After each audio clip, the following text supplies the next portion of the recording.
into the future where the glass is half full and you'll need new glasses, where you'll be jumping from conclusions. The past is annulled and a new future is born. Never before in history has so much meant so little to so many. AD on the radio. You know, it's so easy to get caught up. It's so easy to forget the important lessons that we've learned. It's so easy to basically go temporarily insane because of the things that are going on around you. It's really difficult not to get caught up in the mob mentality. It's really difficult not to sort of take on the sentiment of a crowd around you. And I think from time to time, no matter how much we remind ourselves that it's not the right move, we all do it. We all buy into the idea that politicians are anything, that they're real, like they're in any way, shape, or form meaningful. We've said it before, we'll say it a million times, and apparently it's necessary to say a million times because we need to keep reminding ourselves a politician doesn't make any freaking difference. It always comes down to you. It comes down to you. It comes down to your personal responsibility. It comes down to you changing the way that your life goes when you wake up in the morning. If you want things to be different, guess what? An elected official probably not going to affect that change.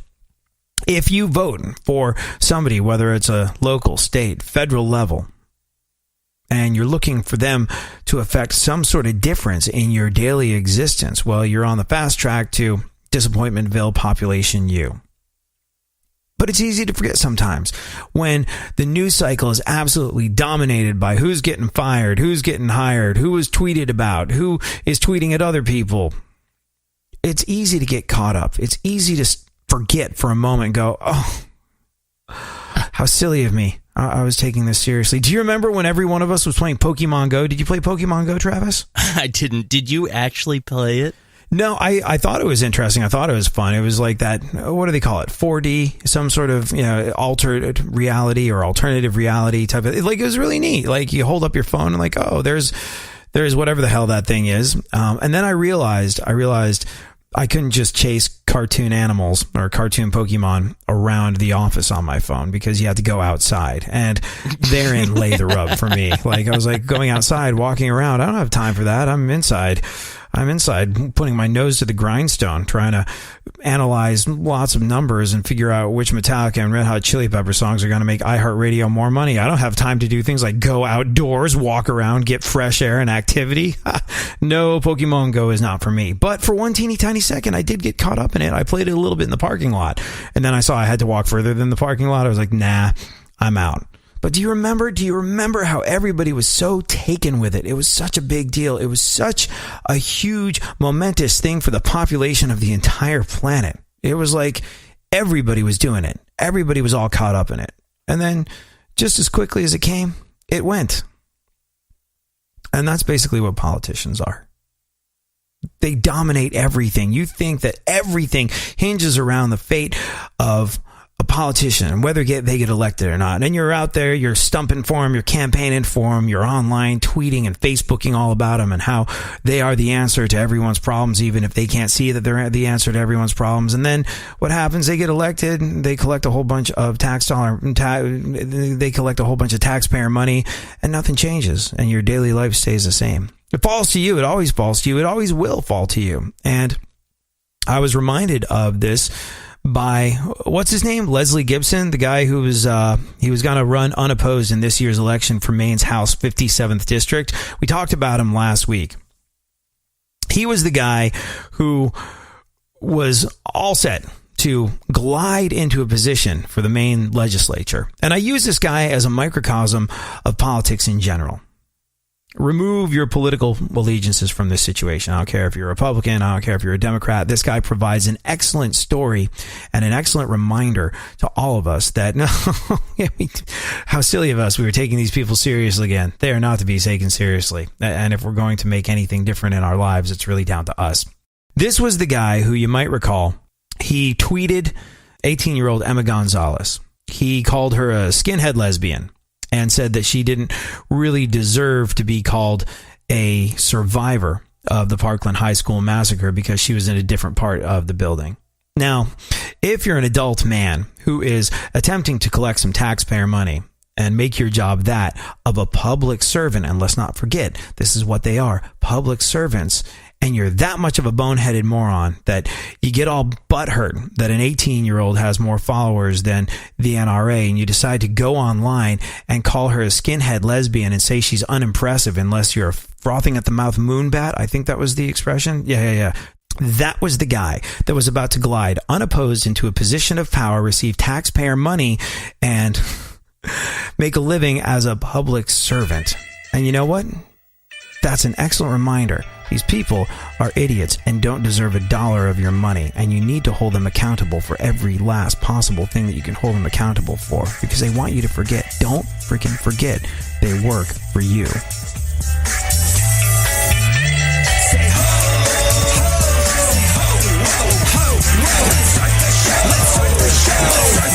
Let's start the show. Real radio. 104.1.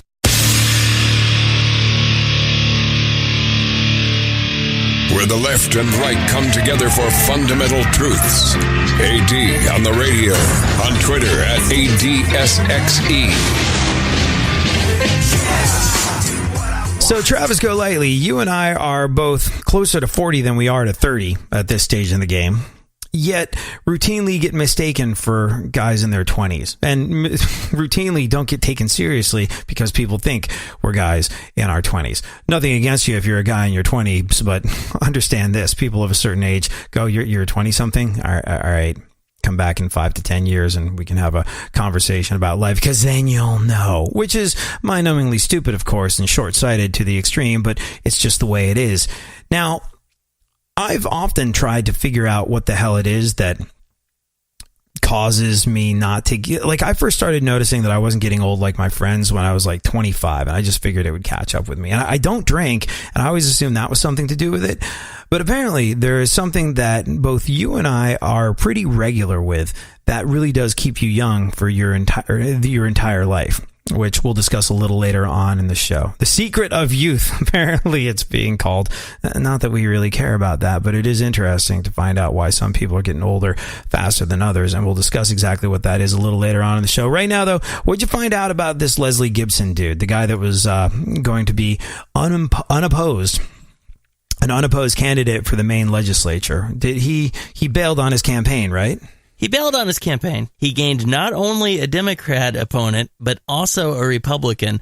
And he basically said that he made the decision after talking it over with his friends and family and said it was just the best thing for everybody. This was a guy who, before he opened his big bazoo on the internet, before he went, oh man, I'm going to tweet at this 18-year-old girl and tell her she's stupid and useless and a skinhead, and the only way you could be interested in her is if you're a frothing at the mouth moonbat. Which, by the way, I keep repeating that he tweeted that there is nothing she has to say unless you're a frothing at the mouth moonbat, because you know he worked on that. Like, he worked on that for a little while, and that was the best he could come up with. That was a carefully constructed tweet. Frothing at the mouth moonbat doesn't just roll off the tongue. It's not something he uses on a regular basis. And if he does, boy, does he have a strange go-to. But that's the best he could muster. And this guy was just going to sail into his cush job and collect taxpayer money, and people were going to be okay with that. And he's clearly not the brightest bulb. And you know what? If you're intimidated by an 18-year-old girl and you start an argument with an 18-year-old girl, and without her even saying a word, you then lose that argument to an 18-year-old girl, you're not a person I trust in a position of power, nor do I want you to have a nickel of taxpayer money. Like, just in principle, I know it probably all would have come from the pockets of the people of Maine, but I would have gone to Maine and run against him just because. Anyways. Is a frustrating individual that shines a light on a very real problem. Idiots are getting paid and getting rich off of your tax dollars. Hold them accountable. Don't let them forget. And that guy should be ashamed. He should be ashamed because he's a freaking imbecile. And that's the thing that's the funny thing about it. It's like, even if you do think that, how do you not know that it's a terrible idea to say something like that, especially when you're running for public office? That is just, I mean, and you're exactly right. The way that he phrased it, it was definitely premeditated. Nobody talks like that. Can you imagine, like, as he's sitting at his computer at home, honey, how does how does a moonbat sound? Like, can you imagine him running this? Can we by involve his mouth frothing? Can we, make it sound like they're perhaps rabies? Well, I mean, it's the same thing with Ann Coulter. Ann Coulter, like, oh, let's see, I got a speaking tour going on. I just I've been out of the public eye for a little while. What can I say? Jesus. Oh, people respond to the word Jesus. I'm gonna put Jesus in this tweet. Jesus said, Jesus said the earth is God's gift to you. Well, yeah, that's not going to up my speaking prices at gun rallies. Jesus said, rape the earth. Ooh, rape really gets people. By the way, I'm quoting a real Ann Coulter tweet, in case you're wondering. Jesus said, the earth is yours, take it, rape it. Something of that nature. And it was when she was sort of saying, like, you know what, even if we are causing global warming, it's our earth to do with what we want, according to Jesus, who said, my dad said you could rape the earth. And I paraphrase, but not that much. She put Jesus, rape, and the environment all in one tweet, knowing that it would grab a little traction and that she would be filling some headlines because she took advantage of an incendiary tweet. But what you have to remember is that she's just a talking head. She's a person who has something to gain from notoriety. She's not somebody that's about to sail into a cush job working for the people of Maine unopposed, who decided to blow it all in phenomenal form. I'm gonna guess the people that were supporting him are all sorts of stoked about it because, you find out before he winds up in office that he's this sort of an idiot. Freaking great. You don't find out until like a year in. You're like, oh no, Exactly. what'd we do? Exactly. They dodged a bullet. They definitely caught that one before it was too late. That's the truth. Yeah, his whole thing was like, I'm really passionate about protecting constitutional rights. No, thank you. You're not the type of person I want protecting anything of mine. Yeah, no. I mean, it's like we were saying on the show the other day. Trusting people like this with your inalienable constitutional rights is like letting a drunk 15-year-old with a learner's permit drive your Ferrari. It'll be unsurprising when that thing gets wrapped around a tree. Any guy stupid enough and small enough of a person to get himself and his sense of self-esteem all worked up by attacking an 18-year-old girl on the internet is not someone that you ever want getting a nickel of the hard-earned blood, sweat, and tears that makes up your paycheck. No, absolutely not. And I don't care if you're left, I don't care if you're right, I don't care if you're pro-gun, anti-gun, any of the above. Remember, they are idiots and your life is in your own hands.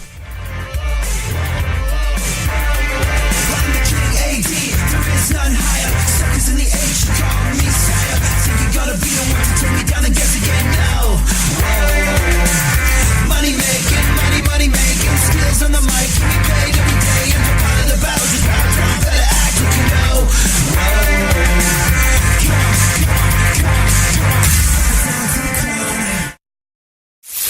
For more stimulation and less irritation, 9 out of 10 doctors choose KPRC AM 950, Houston's more stimulating talk radio. Don't get the blues, get all the news. We mean all of you guys out there in Radio Land. All aboard! He's back. AD on the radio. Give it up, yeah, give it up, yeah.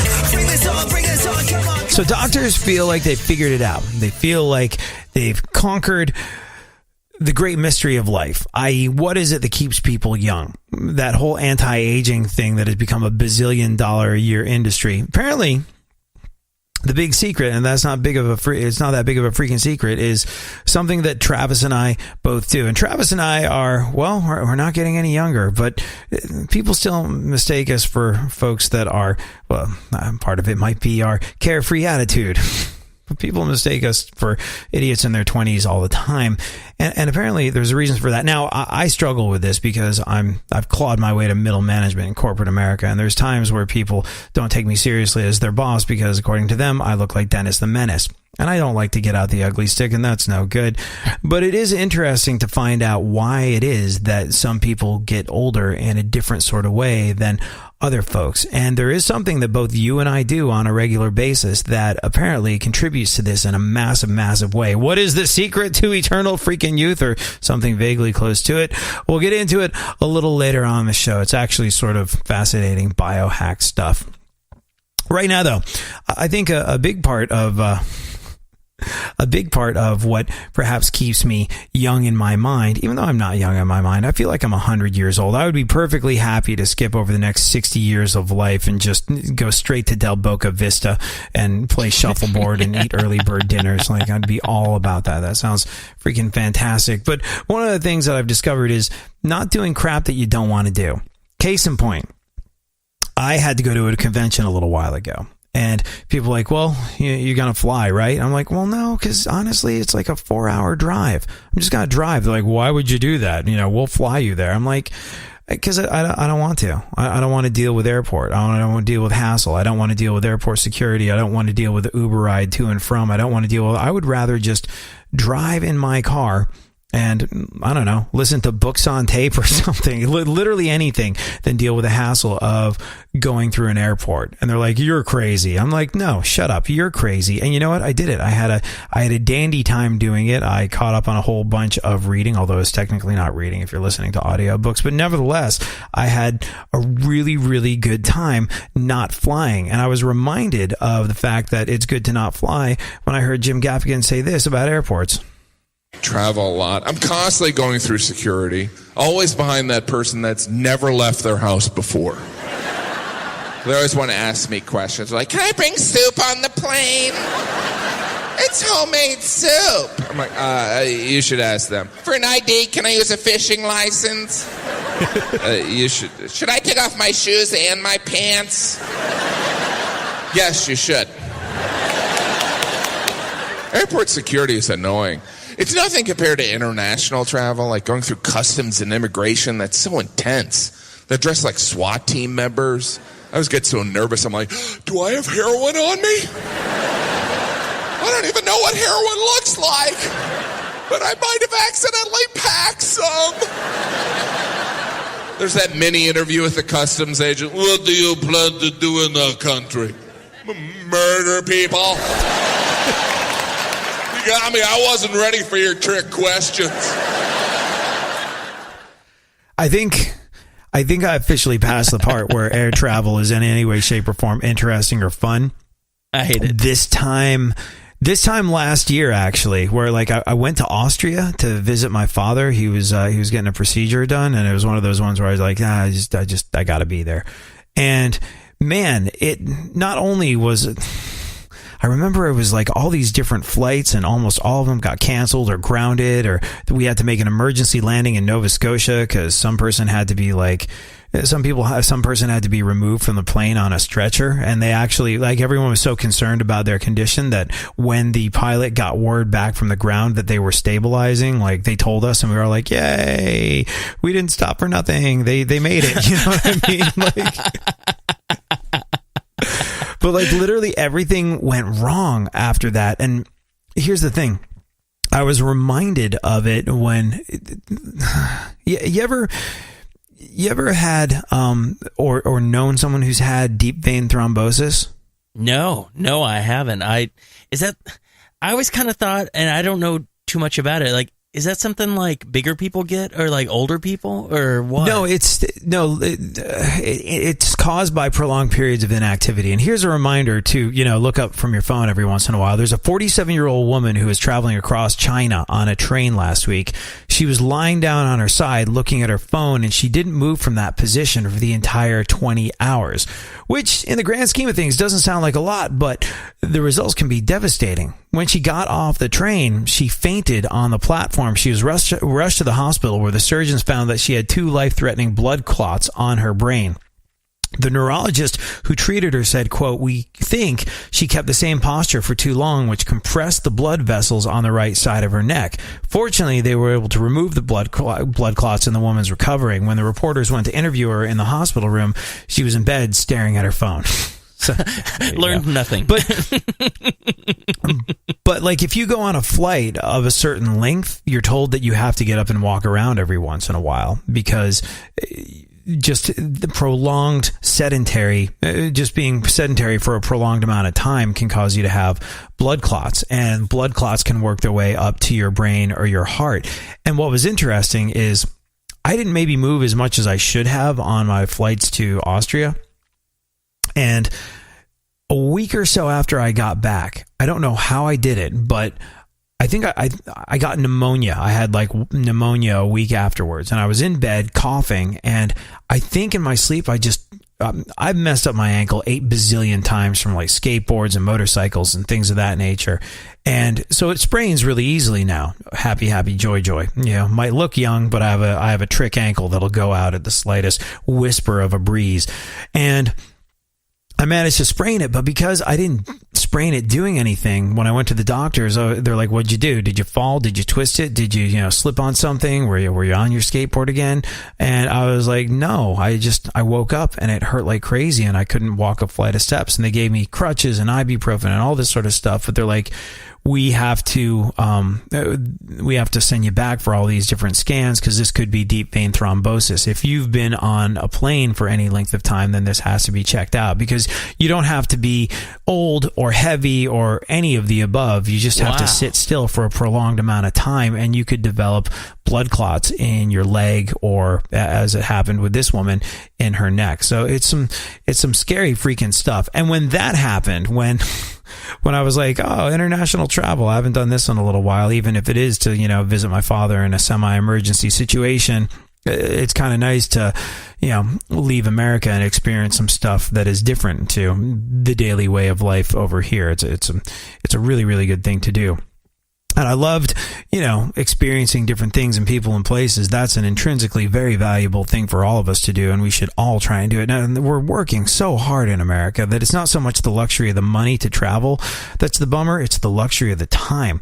If you want to leave the country and go to a place where there's any kind of a time difference, you really need at least a week and a half to kind of get over the jet lag. And who's got a week and a half to take off of the 3 jobs that all of us are working? Absolutely no one. So it really is, like I said, more of a luxury of time than anything else. But man, if you can travel, if you can get outside of the things if you can experience different ways of life, if you can see that there's a whole lot more to the world out there than what it is we experience every single day, it's a wonderful thing, and it's a very valuable thing, and it's going to make you treat the people around you in a better and different way. I promise you this. But the hassle of international travel, mind-numbing. It's just, I never want to have to deal with it ever again. And Jim Gaffigan hit the nail on the head.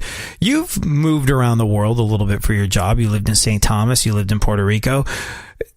Any desire to explore the rest of it? Oh, I do, absolutely. Like, that's one of the reasons, truthfully, that I'm trying to sail deep sea on ships and stuff is for the schedule, like working, 3 or 4 months on and then having a few months off, and the concept of being able to, hop off a ship in Europe or Asia or something and, just come back to the States whenever you're ready to get another job on another ship. I mean, that's incredible. That's one of the things that really, really draws me to it is the whole idea of having the time to be able to travel. I would love to be able to travel. So yeah, I mean, I definitely want to do it. The thought of being on a plane though for that long, not the most exciting thought of the travel. That's for sure. You're a seafaring individual, and if you wind up being this deep sea traveler that it looks like you might wind up being, does that mean that you could just hop a ship, get off in another country, and hang out until you wanted to work again? Not like that simply. Most of the ways that it work is depending on how you sail. Like if you sail for the Union or something, for some of the unions, you'll hop on a ship and that you're going to be gone for 4 months or whatever. You're going to be on the ship for 4 months. And then a lot of the times what'll happen is when your 4 months is up, you're off the ship. So whenever the ship makes port, if say they land in Amsterdam or something, the union will pay for you a plane ticket back. So they'll either book you a plane ticket back to Houston or whatever, wherever you're living, or they'll give you the money for the plane ticket. So if you want to stay in Amsterdam, yeah, you can just take that money and be like, oh, I'll fly back whenever I'm done. I'm going to hang out in Amsterdam for a few weeks or a month or 2 months or whatever, and you can hang out, and then whenever you're ready to come back to the you States. Bring up Amsterdam. Amsterdam is a place where every freedom-loving American should go because it'll show you That's what freedom looks like. What true freedom is, exactly. What true freedom? I can't remember. I think it was Jim Jeffries, and we've talked about this on the show before. I'm 99.9% sure that it was Jim Jeffries that said, like, Americans think they're free. Newsflash. In Amsterdam, I can do a line of blow off of a hooker's ass in front of a cop and not get arrested. That's freedom. Exactly. It's a truth. It goes back to something interesting Chuck D said when we had him on the show. Chuck D of Public Enemy. I was like, what's the best piece of advice you could give to a young person in 2018? You know, like, we're in a world of politics that is completely sort of people's thinking is so disparate. It's so divided. It's so sort of chaotic feeling at the moment. What's the best thing you could do? And he was like, get a passport. I was like, what? Because you think we're going to have to leave the country? He was like, no. He was like, because I think that the best thing you can do to educate yourself is to go out and experience as many different people that live differently than you do. And that sort of weird insular sense of self-importance that you have when you just live in this little box. And he was like, it's not the fault of most people that they live in a box. They're all working really hard. They're working 2 and 3 jobs. They're working just to survive. He was like, but when you get out of the box and you realize that the world is so much bigger than you ever gave it credit for being, that's a real game changer. And I was like, yeah, no, that really is. Excellent advice, Chuck D of Public Enemy. It's almost like you're the voice of a generation or something of that nature. But yeah, according to Chuck D, we should get a passport. And I honestly believe that he was right. I would love to see more of the world. I think that's my one gripe with radio is that you can't travel. You're required to be there at all times. You know who's got it freaking figured out is these sort of like travel podcasters and stuff. Like, I guess like the most successful versions of folks like this would be people like Henry Rollins or Anthony Bourdain, where they travel, they eat, they write, they take pictures, and then they boil it down to an hour of conversation, and they go on television or they go on stage and talk about their travel experiences. But like for a broadcaster, I guess that would really be the move. Hey, dude, can we do like can I sail deep sea with you and we do like AD and Travi explore the world podcast? Does that sound like a thing? I don't think so. No. Okay. Maybe this is like an untapped territory that like something that the world needs and they just don't know that they need it yet. Yeah, I don't think they know yet. No, they for sure don't know. I don't either. They are blissfully unaware of how bad they need the AD and Travi travel podcast. I know. Well, seemed like a good idea. When I was thinking about it, when it came out of my mouth, I realized swing and miss, I'm afraid. Swing and miss. It's something that potentially we could pitch to some people, and maybe we could talk them into thinking that they need it. All right. How's that conversational hypnosis stuff you've been working on coming along? It needs a lot of work. Oh. As does this idea.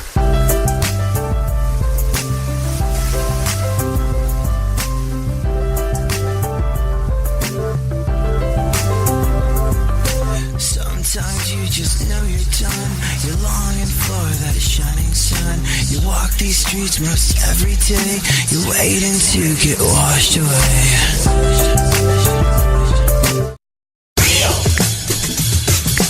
Radio. 104.1.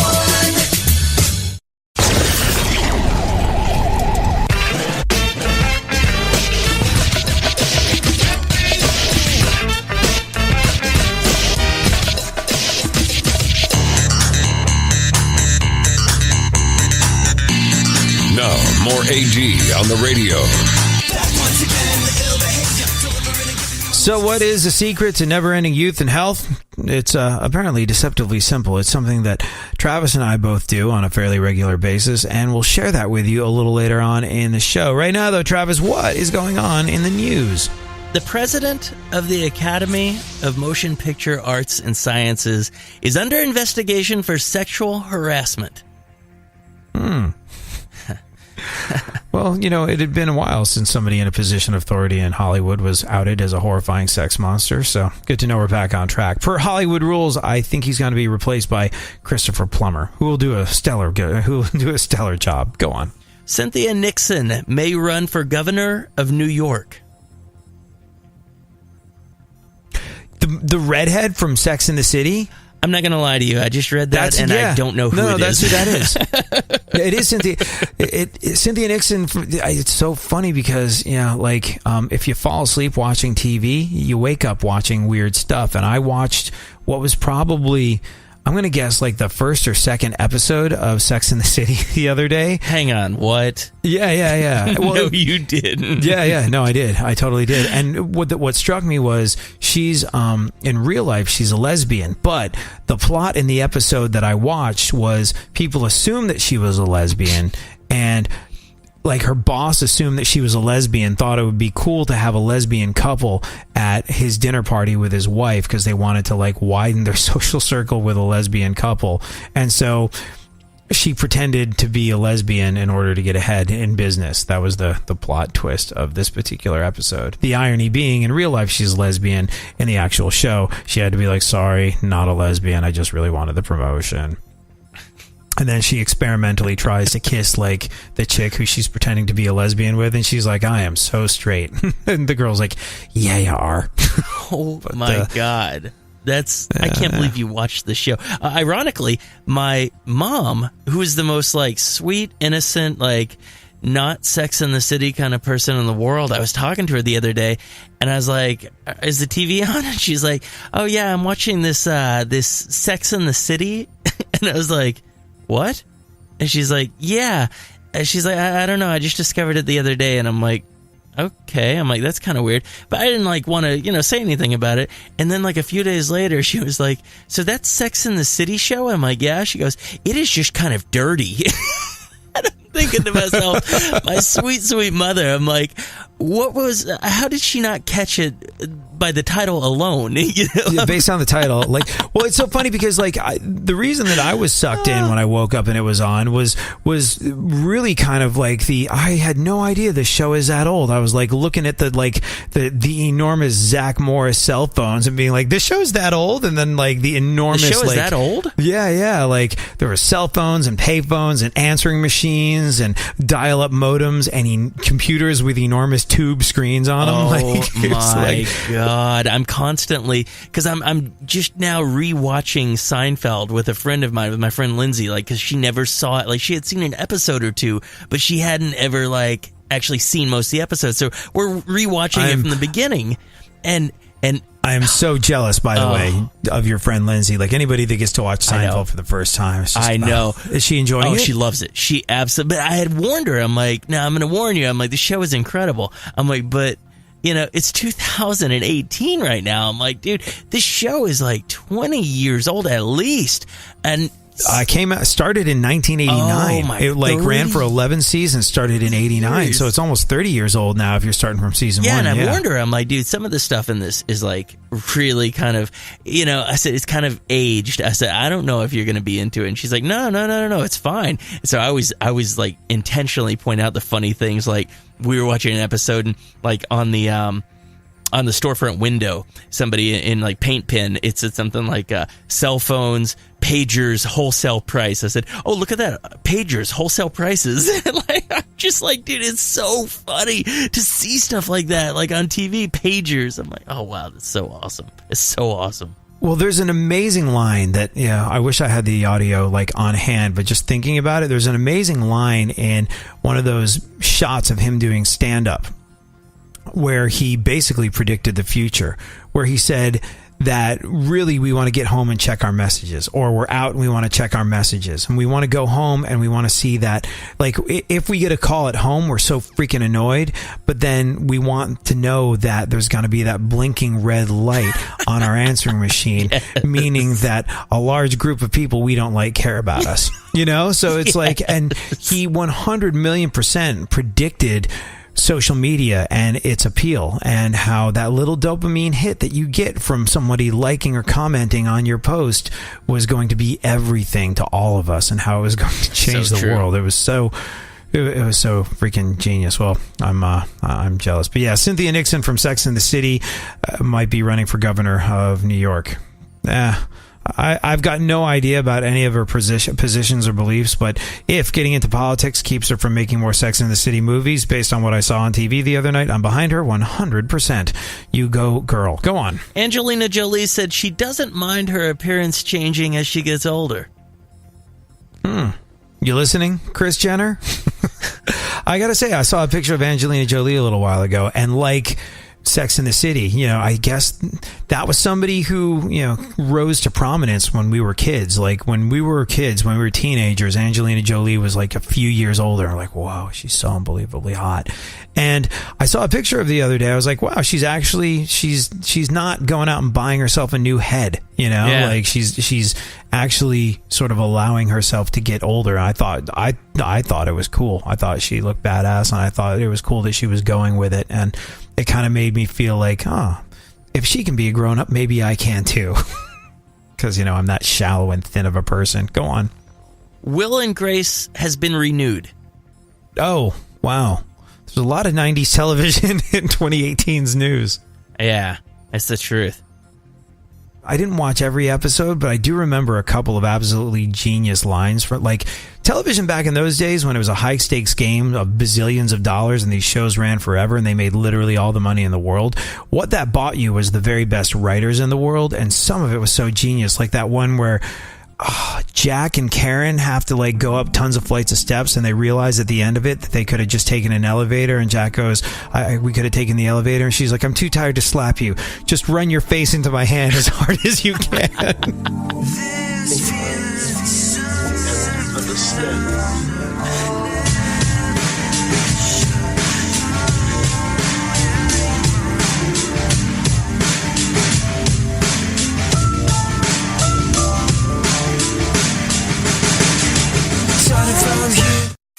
Leave the stimulation to the professionals. Everyone is so smart. KPRC, more stimulating talk radio. There's something happening here, and you should know what it is. The dumbing up of America. Now, more AD on the radio.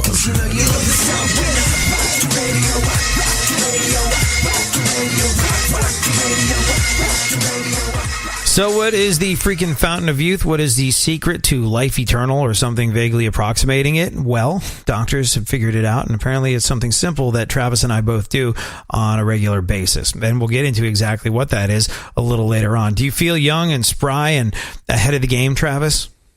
I feel a lot younger than a lot of people that I see my age. That's for sure. Like I don't know. It's weird, man. I had somebody the other day question me, like we were talking, and they were like 28 or so, and they were like, oh, well, you're my age. And I was like, how old are you? And they were like 28. And I was like, yeah, I'm not your age. And they're like, what do you mean? How old are you? I was like, dude, I'm old. And they're like, what do you mean? How old are you? I was like, you're seriously going to think I'm old? I'm like, I'm 37. And they were like, no, you're not. I'm like, dude, I'm seriously 37. And they're like, what? So, I mean, it's one of those things. It's like, I almost feel embarrassed when like people think I'm younger than I am, because I'm like, man, I don't need people to like think I'm older and respect me, but I almost feel embarrassed telling them how old I really am, It's weird though. Like I remember when this show first got picked up at WTKS in Orlando, one of our first affiliates, like they had me make this little welcome video, like, hey, I'm AD, I'm going to be, your new guy on the radio. And it was really cool. They rolled out the welcome wagon, and I love that station. But initially, like someone was like, what the hell are you, 15 years old? And then, we're they're like, hey, who's the high schooler they're putting on the show?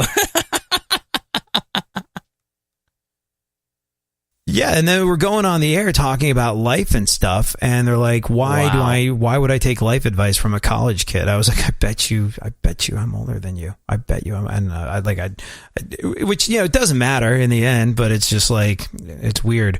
So when people see you before they hear you, especially doing this sort of stuff, it's an interesting one for sure. Well, we'll get into exactly why Travis Golightly isn't getting old like the rest of us a little later on in the show. Right now, though, let's roll through. Melissa Joan Hart is in talks to star in a reboot of Nickelodeon's Clarissa Explains It All. Ah, yes. In the new version, 41-year-old Clarissa will explain to others her age what Snapchat is and why they should watch what their kids do on it. That's funny.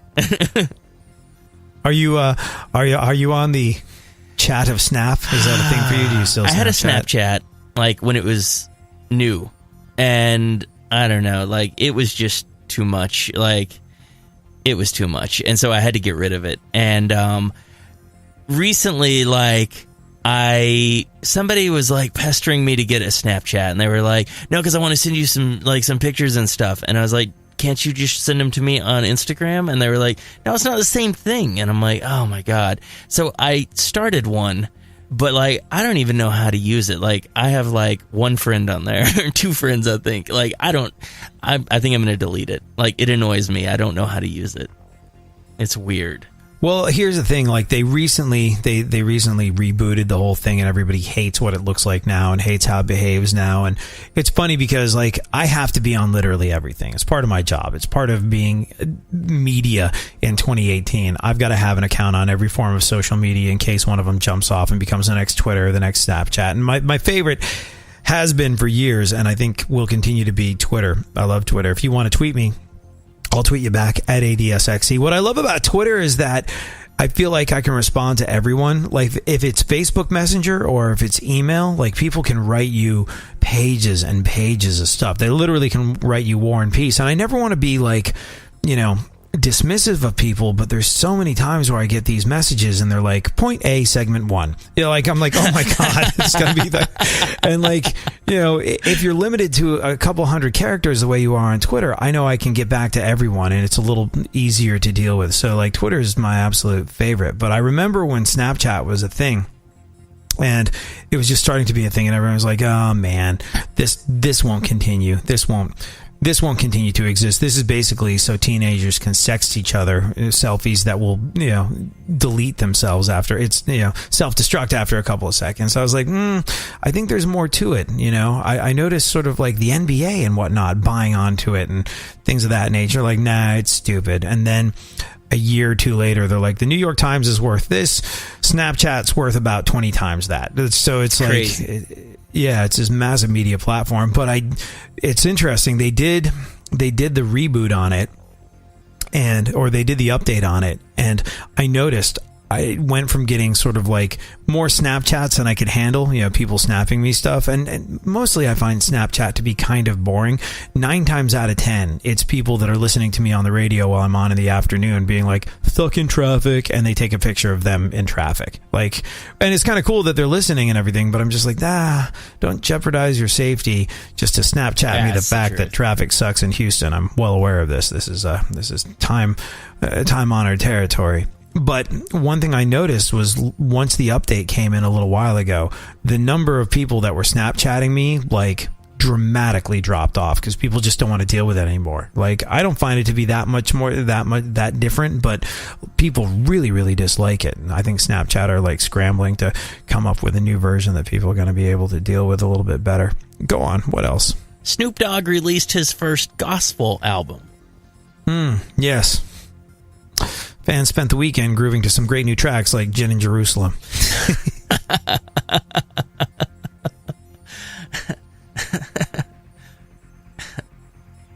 All right. Moving on. O.J. Simpson says his If I Did It special was not a confession for committing murder. Oh, right. And other than when he committed murder and lied about it, when has he ever lied before? He's an honest guy. A trustworthy individual right there. Go on. The latest cover of The New Yorker features a drawing of Donald Trump naked. And it's times like these that I'm thankful Hillary didn't win. Yeah. Ugh. Although I have no desire to see Donald's Trump. I'd take that over Hillary's. Apparently, like, we were talking about this on the show the other day. I guess, like, allegedly Stormy Daniels has text messages and screenshots of stuff that, like, I wonder, like, do we think Donald Trump was sexting Stormy Daniels? Oh, God. That sounds like what the implication is. I hope not. Like, I don't. Oh, there are certain things that I don't want to see, and I have no need to see. Because, okay, listen. let's be completely honest here, okay? And I'm not trying to call you out on the radio, and I apologize right now if you're going to yell at me after the show for asking you this on the air. If it came out that there were pictures out there and somebody offered to send you a picture, you would have to look, right? Would you look? I'd want to know if Marco Rubio was right about the size of the hand thing. Because I'm not going to lie to you. If there's one person that has a vested interest in seeing if there's pictures of Donald Trump out there, it would be Marco Rubio. He'd be like, I said that thing about his hands. I wonder if it worked out to be true. You got to look. You got to look. Just be curious to know if he's got a comb over happening down there. All right, we got. Do you think when he goes for No. Do you think when he No. Do you think when he goes for that fake tan thing, it's like the full deal? You think south of the equator as well? All right. Like a mangled little Cheeto. Go on.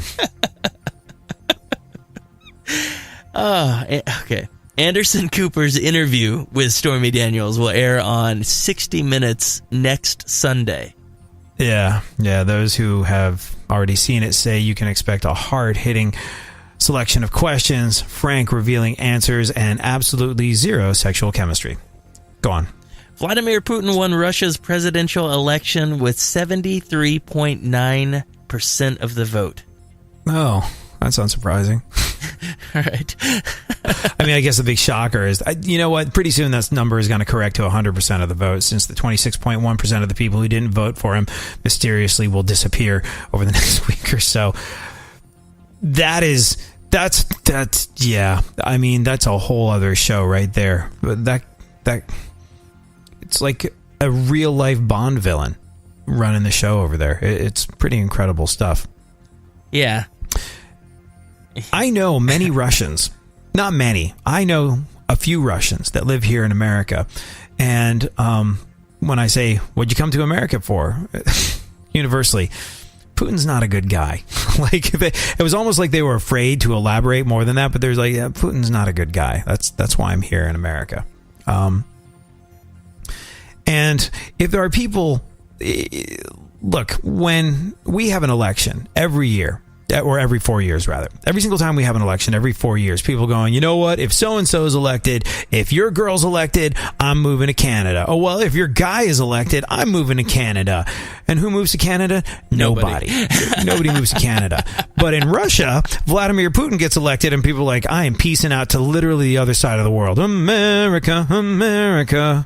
Like, people actually do leave the country because of Vladimir Putin. And I know, because I met a whole bunch of them. So, right. I think therein lies your indication that that guy is actually bad news, not only for the country, but for the people in it. Go on. Should we talk about the thing? All right, yeah. So let's talk about how how it is we manage to stay young. And this is, like I said, something that Travis and I actually do kind of regularly. Me, I'm kind of newer to it. I was like really hardcore with it for a good chunk of my life in the last 4 years after I clawed my way to middle management. I couldn't find the time to do it. But since I set up the studio from the house, and I barely ever leave it these days, I do have time to wander to my community gym and exercise just a little bit. And therein lies the secret. Study shows that exercising your whole life really does keep you significantly younger than other folks. Aging, well, has a lot to do with genetics, but getting up off the couch and moving plays a much bigger part in it. And here's the proof. New study in the UK looked at the link between aging and exercise by comparing two groups of people between 55 and 80 years old. The first group had exercised most of their adult lives. The second group hadn't. And the ones who stayed active still had the muscle mass, still had the body fat, still had the cholesterol of someone half their age, literally half their age. Plus, the men's testosterone levels were still way, way higher. But more surprising was how strong their immune systems were. Turns out that the ones who'd exercised their whole lives had still got the immunity you'd expect to see in someone in their 20s and 30s. So they were way more likely to avoid getting sick. There's a gland behind your sternum called the thymus that releases T cells to help your body fight off illnesses. After about 20, it starts releasing less of them, so your immune system can start to weaken. But people who stayed active didn't have major dips in T cells. Their body was still releasing just as many as you'd see in a much younger person, and the researchers think that by staying in shape, they basically didn't give their bodies a chance to age. In other words, it's more proof that getting older doesn't have to make you frail. The best way to avoid it is by staying active throughout your life. What's the old expression that people used to use? A body in motion stays in motion, something along those lines. I think it was something like that. And bearing all that in mind, I'm off now to bang out some push-ups. I'm not going to bang out some push-ups.